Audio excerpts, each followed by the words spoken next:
با عرض سلام خدمت همشهریان و دوستان گرامی. این جانب سیف الله نصیری، جانباز شیمیایی شهرستان قنج، متولد 1344، تاریخ اعزام به خدمت 19/1/65. مورخه 19/1/65 اعزام بسم به شاهرود 3 آموزشی. بعد از 3 آموزشی هم مستقیم شد برسیم جبهه سومار نفشه. خاطره که بیشتر میاده مربوط به شهر و حوادثیه که از بمباران شدید شیمیایی مثل برام پیش اومد. خاطرات تلخ و شیرینی که هیچ وقت از رو روانم پاکی نبود. صبح روز 10 دی ماه سال 65 ساعت 8 صبح قرارگاه لشکر 88 زایدان نزدیک قرارگاه یک بیمارستان یاد و یک حموم صحرایی. به اتفاق چند تن از همسنگریام که وساب چیزی مثل دوشگلی توینیا از ته حمومی که با دارندیم مدانست صدای غرش جنگنده های عراقین دی. اول حدس مزد که شاید هواپیمای خودی به، بعد متوجه بودیم که نه، یک صدای خیلی مهیبی مشونف. دشمن با هواپیما و پشتیبانی توپخانه از زمین و هوا مرکز قرارگاه بمباران شد.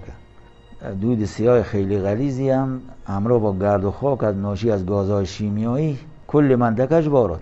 گازهای شیمیایی هم این داد که مثلا از هوا سوگیته باید اچدیم ارتفاعات لکو یا مثلا یا پارچه یا چپینی چی اگر مبارسو تلبیه کنیم جلوی دماغ مو بگیریم، بینی مو بگیریم.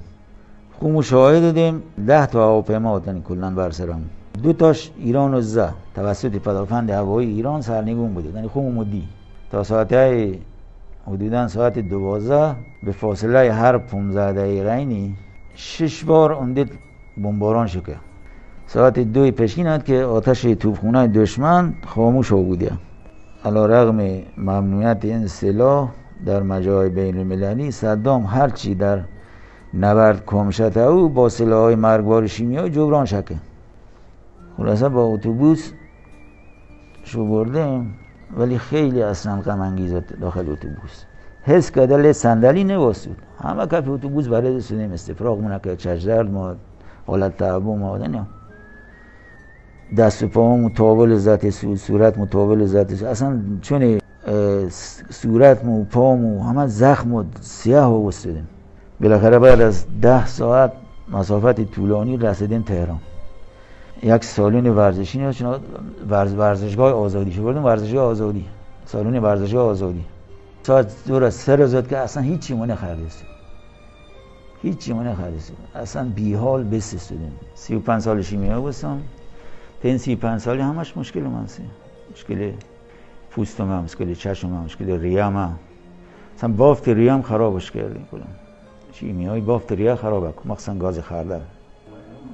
مرتب باید مثلا دارو مصرف بکنم، باید مثلا بعضی موقع هم اکسیژن بنسم، تنگی نفس مگلی بینیم. بارها بودیم مثلا ته بیمارستان تهران، بیمارستان ساسان، بیمارستان بقیت الله سپاه، شیراز، مارای، میرحسینی، مسلمین، لار، خونج، بارها منگو بستری بستم. این مشکلی هم همیشه هم هستی تا آخر اون نمره. این درمان هم مش نیست. بارها دکتر هم شو گفتیم که مثلا عبیه خورده کنترلش بکنه مریضی تو، ولی درمانش نی متاسفانه. ولی مردم خوبون الان اکثرا حقیقتش یانت که مجانباز چی میون. مثلا یانت که چوت جانباز چیه، چوت مثلا شهید چیه، مثلا جانباز شیمیایی چه دردی کشیده ای. اکثرا یانت. حتی مثلا اون بعضی اسرا مگر جانباز هم خونجی داره. تعجب، خونجی نیستی تو. جانباز خونجی نداره.